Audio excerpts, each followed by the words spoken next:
It's the biggest phase of voting in Lok Sabha polls 2019.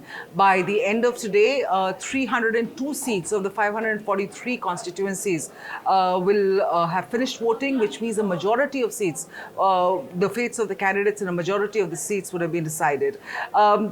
We want to talk about the third phase, and I have the BJP and the Congress with me here today.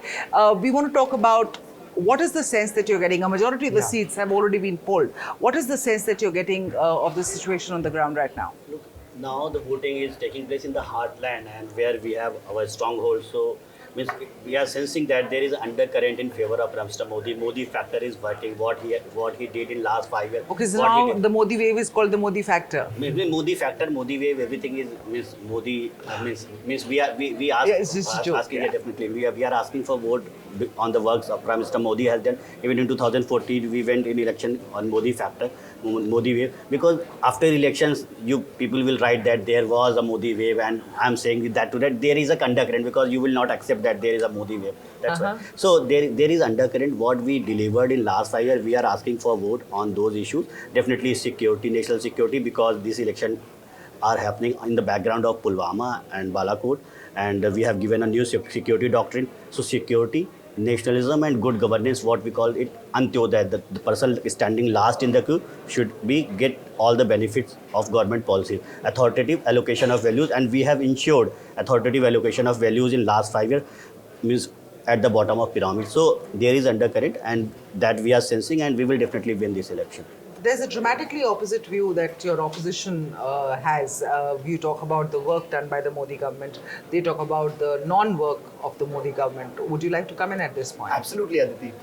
There are two things here. First, and this is a phenomenon acknowledged by everyone, including your peers, there is no Modi wave this time.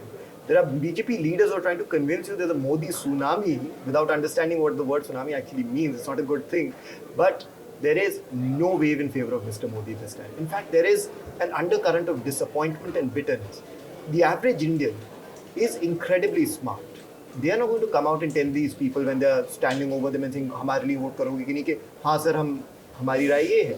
What they'll do is they'll express their opinion through the ballot. But the fact of the matter is also this, that there have been a lot of schemes which have reached out to the bottom of the pyramid, really, including houses, pakka houses, including the gas connections, including electricity, electrification of villages. So it's not that nothing has been done. I'll tell you something, Aditi. The gap between what was promised and what has been done is so vast that it will breed resentment. When you make extraordinary promises, people will have extraordinary expectations. But let's look at some of these schemes. There are 3 schemes the Prime Minister keeps talking about. Mudra loans, which many of their spokespersons also go out and talk about. The average size of a Mudra loan is 25,000 rupees. No jobs have been created under the Mudra loan scheme. CMIE's data, Center for Monitoring of Indian Economy's data, attests to this. Jobs have been wiped out, Aditi. This is not a statement of opinion, it's a statement of fact. Number 2, he talks about the Ujjwala Yojana. Talks about the fact that he's lit so many homes, provided gas cookers, LPG cookers to all of these women. But a ground level survey finds it is all propaganda. This is the problem with the BJP. They make these tall announcements, Startup India, Stand Up India, Smart Cities. In reality, the implementation is zero. And I'll conclude it with one line. Aditi, the very fact that my friend Swadesh ji and none of the BJP leaders are anymore talking about Achhe Din and good governance and only talking about nationalism, religious polarization, Rashtravad, Sena, is because they know the electorate is going to reject them. And please note, Modi ji's rhetoric is becoming even more high-pitched as we go through the elections, because he knows har chunav ke baad the feedback he's getting is very, very troubling for him. Just compare this whole talk with 2014. What we were discussing in 2014, we were discussing about 1,76,000 crore. I read that in Hindustan Times only, that how many zeros were there. Adarsh, 2G, Koal-G, CWG, Jijaji and all that. So we were discussing about scams. Now we are discussing about schemes, whether they were effective or not. And this is our win. We were what we promised, sabka saath, sabka vikas. So for each and every section of society, we have done something. We promised a transparent, accountable, corruption-free government for 5 years, and we have done that. Not a single case of political corruption has emerged. There is one case, but we know that case is still pending in Supreme Court. You cannot name me any other case. So this is not our win. This is the win or victory of common man of this country who got benefit of the policies of Modi government. Before I allow you to come in with your rebuttal, I do want to say that you said extraordinary promises, and I really want to extraordinary expectations, and I do want to dwell on that fact that extraordinary promises are also in terms of the Nyay scheme. What is the action on the ground for the Congress to, is there a framework on the ground for the Congress is going to deliver on that? There was loan waivers which were promised in a lot of states, and it has been in those 3 states the loan waivers have been given, but this whole thing about it will happen within 10 days, it has not really happened. It's a large country. It will take time for the schemes to be delivered and for things to happen on the ground. So when you say extraordinary promises, don't you think that the Nyay scheme is another example of an extraordinary promise? So Aditi, here's the difference between us and the BJP. Congress जो कहती है वो करके दिखाती है. I'll give you 5 examples. You spoke about the loan waivers in these 3 states. Let me remind you of the original 72,000 crore rupee loan waiver which was given in 2008 and 9. We promised it, we gave it. The Land Acquisition Act, which they tried to undo unsuccessfully these last 5 years, passed by the Congress. The Food Security Act, which would have ensured food security not just to the poorest of the poor, but to farmers, passed by the Congress party. The National Green Tribunals Act, you name it, we've done it. We are a party that brought in MG Narega, a minimum guarantee scheme that is unrivaled by any other scheme anywhere else in the world. And in conclusion, the Oxford University and the United Nations published a report in September of last year. This government tried desperately to suppress it. Your newspaper actually published a story on it. Right. Do you know, during the 10 UPA years, the most number of people, 270 million people, were lifted out of absolute poverty by the Congress's scheme. This is an example that has no comparison anywhere else in the world. This is attested to by Oxford and by the United Nations, not some fake news portal devised by these people. The second thing, quickly I want to respond to Swadesh ji. Swadesh ji, ये बिल्कुल गलत बात है कि आप पे भ्रष्टाचार के आरोप नहीं लगे. अगर किसी सरकार पे सबसे ज्यादा आरोप लगे वो आपकी. नीरव मोदी, विजय माल्या, सांदे सारा सब छोड़ के चले गए देश. सब छोड़ के भाग गए. आप एक के बाद एक देखते रह गए. एलओसीयां खुली हुई थी, बंद कर दी गई. यानी आपकी या तो जानकारी के साथ भागे हैं या आपकी मदद के साथ भागे या आपको पता ही नहीं था. So the Congress is saying that you have 2G जो 000 बोल रहे थे, सब सारी एजेंसियां आपके पास, मगर कोर्ट में तो कुछ साबित नहीं कर पाए. क्योंकि पता था यहाँ पकड़े जाएंगे. When were they doing this? When were these people committing these kind of bank fraud? In 2012, 13, 14, not in 15 or 16 when this case came out. So he escaped. 15-16 के लोग हैं. 2012, 13, 14, that PNB MD was sacked. Chanda Kochar was sacked. So if you say, so definitely Nirav Modi or Lalit Modi or Mehul Choksi, they are not BJP member, but A. Raja was a minister. So after the intervention of Supreme Court, he resigned. Not us. Why will he? Supreme Court asked that A. Raja stepped down. Then he stepped down. Supreme Court after petition of Subramanian Swamy. Not a single. That's why I said that not a single case of political corruption. Even he took many names. Is anyone belong to BJP? Even a primary members of BJP, any single leader of BJP he named, all these people. Independent member, Congress party supported Congress party and MLA definitely. Now everybody is disowning Vijay Mallya and Nirav Modi and Mehul Choksi, but let's just move on to the phase 3. Yes, okay, yeah. आप अगर जानना चाहते हैं भाजपा से उनकी क्या proximity थी तो बस जाके तस्वीर देख लीजिए. नीरव मोदी प्रधानमंत्री जी के साथ, राहुल गांधी के साथ मेहुल भाई बुलाते हैं प्रधानमंत्री. शांत सारे तो वाइब्रेंट गुजरात की शान होते थे. He used to organize matches with Rahul Gandhi family. So we don't want this kind of discussion. But Vijay Mallya is going to come back. That I can assure. No one knows Nirav Modi, Vijay Mallya. Nirav Modi, Mehul Choksi, Vijay Mallya, they are going to come to India in Modi 2.0, not in Rahul Gandhi 1.0. 20 lakh का आप suit पहन लीजिए, वो वापस And let me tell you one thing, तो आप ही पकड़े you were जाएंगे. talking about these expectation. Means कहते हैं कि माँ चांद चाहिए तो थाली में चांद रख के दिखा दिया. The total budget of India is 27 lakhs crore. What about this scheme? If you will get to know, this Nyaya scheme will come around 3 to 4 lakh. Another scheme is that education GDP would be around 6%. And third scheme is that Manrega for 150 days. So what will happen in future? They will cut your and my salary. Means even Sam Pratoda gave a signal that middle class would be affected by these. He didn't say it in as many words. So not a single word is there in Congress manifesto about middle class and neo middle class. So you are going to affect it. Congress government is going to form. So you also think about Congress government. Can I just say one thing? Yes, please. Look at the cover of their manifesto. It's one man, Modi.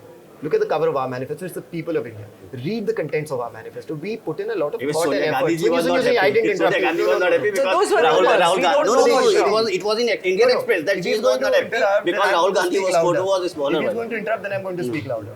But here's the thing. Our manifesto gives a detailed roadmap for every promise. You can go and read it. He hasn't read it clearly. And I don't think he's read his own manifesto. I can tell you about Nyaya You haven't read that your a own committee manifesto. would be formed in the next 3 months and then they will decide that how the money will come. He is so unaware of their own promises that he's talking about our promises. Sab, aap to apne record ki baat कीजिए. जब आप सरकार में होते हैं, you're accountable. In 2009, in 2014 manifesto of Congress party that they will give reservation to economic weaker section. And we gave reservation to economic weaker section. 10% reservation. Who ensured reservation?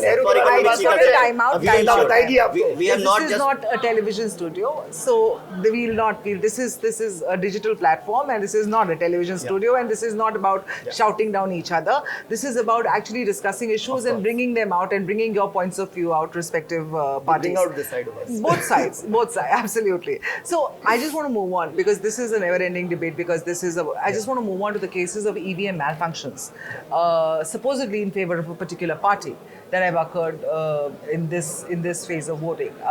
How would you and the EC has come under a lot of flack for not acting, and this kind of a thing. Are you guys going to take this thing to the EC? We have to? Definitely. So I'll just respond first, then he can put forth the BJP's position. Yeah. If after every phase, we've made a list of the malfunctions. We had 31 in the first phase. We had a similar number in the second phase. And admittedly, some of these are malfunctions because the machine breaks down.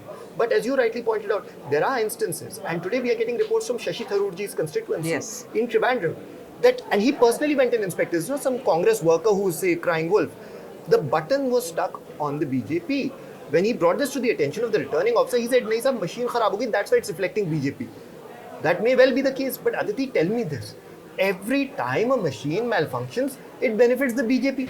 Number two, we said, chalo, VVPAT badha do. We're not saying go back to paper ballot. Since August, we've made our position clear, VVPAT badha do. They opposed that in court. Why? You should be happy if there's greater transparency. Election Commission is the party, not BJP Your is the party. Your party opposes it before the Election Commission. Election Please Commission again is the party. in August, Election Commission is the in party. August of 2000, let me clarify something. In August of 2018, let me clarify something, and it's important you know this.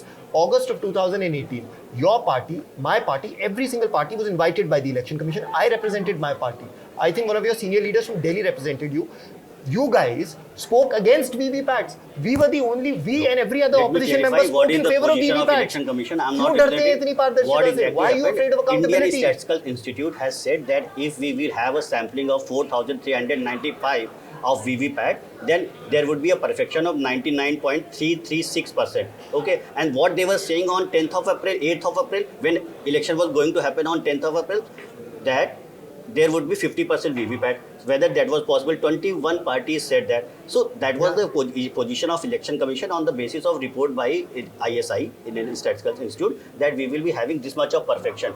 And in Rampur, 300 EVMs were not working. In Madhya Pradesh, in many constituencies, there were BJP workers and BJP voters, they were not having their names in voting. So we are also facing problems, and we will also approach, and we are approaching Election Commission with these complaints. They should also approach, but they should not blame Election Commission at this point of time. You question institutions, but don't misrepresent institutions, don't misquote institutions as Rahul Gandhi did yesterday. So these kind of things will not in favor of democracy. This is what I want to say. I was just, when we're talking about democracy, I just want to say one thing. You are also approaching the Election Commission. They've also approached the Election Commission. Don't blame Election Commission. There is a difference. The problem is that if things are not functioning when they're supposed to be functioning after so much of preparation, somebody needs to be blamed for it, and somebody needs to take accountability for it also. So the point is that anything of this nature happens, and these kind of things, when they happen, they weaken the nature of our democracy, they weaken the democratic fabric of this country. And so, having said that, how do you see these issues being resolved? How has the Election Commission been reviewing your cases? Because violence has been sporadic, but not unheard of. It's happened in the previous elections too. And frankly, EVM malfunctions are not just in 2019 elections; they happened in the 2014 elections too. So it wasn't. It isn't something new. The point is that we need to probably how does the Election Commission deal with it, and how do we overhaul our systems? That is more the issue. Yeah. Well, actually, complaints usually fall into three categories. One is EVM malfunctioning. Second is with regard to cash. Second is Cash seizures. You seize cash, you seize liquor, you seize items like this. And the third is actions by officials or party workers which violate electoral laws. In the second category and the third category, I must commend the Election Commission because we have filed over 40 complaints, including today. And I would say they have acted in the case of 25 to 30 complaints with immediate responses. Yeah. Yes. The one case where the Election Commission is reluctant to act, and we have moved 7 complaints in this regard where no action has been taken against Modi and Amit Shah. The Election Commission, despite repeated reminders, is reluctant to act. We don't understand why. We go before them, we tell them the law applies equally to all. And these are with regard to their examples. April 9th, hate speeches, which I cited at the beginning of the debate, with regard to the Prime Minister's use. Today, the Prime Minister took out a rally on polling day. Name one other candidate who's done that. Name one other Prime Minister who's ever done that. Third, the category of speeches where the Prime Minister is taking credit for the armed forces valor. Saab, you are trying to politicize the armed forces. It is very clear. The Election Commission has issued 3 circulars on March 9th and March 19th saying, please don't use the armed forces. Don't use them for political propaganda. Despite that, they keep doing this. So, in those cases, the Election Commission has not acted. Would you like to respond to that? In Gujarat elections, Election Commission said that you should not campaign, but Rahul Gandhi came out and had tea on a tea stall, and there was a complaint against Rahul Gandhi, and nothing happened after election. So, if there is a problem with Congress party that Prime Minister Modi or X or Y, Z or Z leader is doing something, so they should approach, and they keep approaching Election Commission. Election Commission take cognizance of that and also do some action against, like on Chief Minister Yogi and other leaders of different parties, Sidhu or other leaders. So they should approach Election Commission if they think that there is a clear case of electoral violation of election. Yeah. So like today, they will approach election, and Election Commission will take notice of that. As far as cash seizure and all that concerned, Election Commission came up with electoral bond thing. They had a problem with that. You cannot approach Election Commission when election is about to take place. Means on 11th October there is first phase of polling, and on 8th April you are approaching Supreme Court. Here lies the problem. Means we also had problem with election and EVMs in 2009. But when did we approach Election Commission? When did we, after the election, LK Advani approached Election Commission that there were problems here and you should rectify these problems. This is what our stand was. We never blamed Election Commission in between when voting was going on. Election Commission was also having its own functioning. So we should have faith on institution, whether it's Supreme Court, Election Commission or XYZ, because you rule this country and you can rule this country. Right. So we should have all the faith in institutions when that function is going on. Right. This is what on that note, we'll call it into this one. And good optics by the BJP this morning, of course, with Sunny Deol joining their party. No, I don't know how much of an impact. When Prime Minister Modi appealed the first time voter, and when he said that voter ID is more important than ID, and for democracy voter ID is most, that was a better picture. This is my understanding. Again, a reference to the armed forces. Yes, yeah. Which is not because in Sri Lanka. Again, I'm not saying to you that you misunderstood, because 2 days back, explosion took place in Sri Lanka. That's why he said that. Okay, so that was the reference to context. On that note, we'll call it a wrap for now, and we'll keep coming back to you with more updates. Keep watching HindustanTimes.com. Thank you.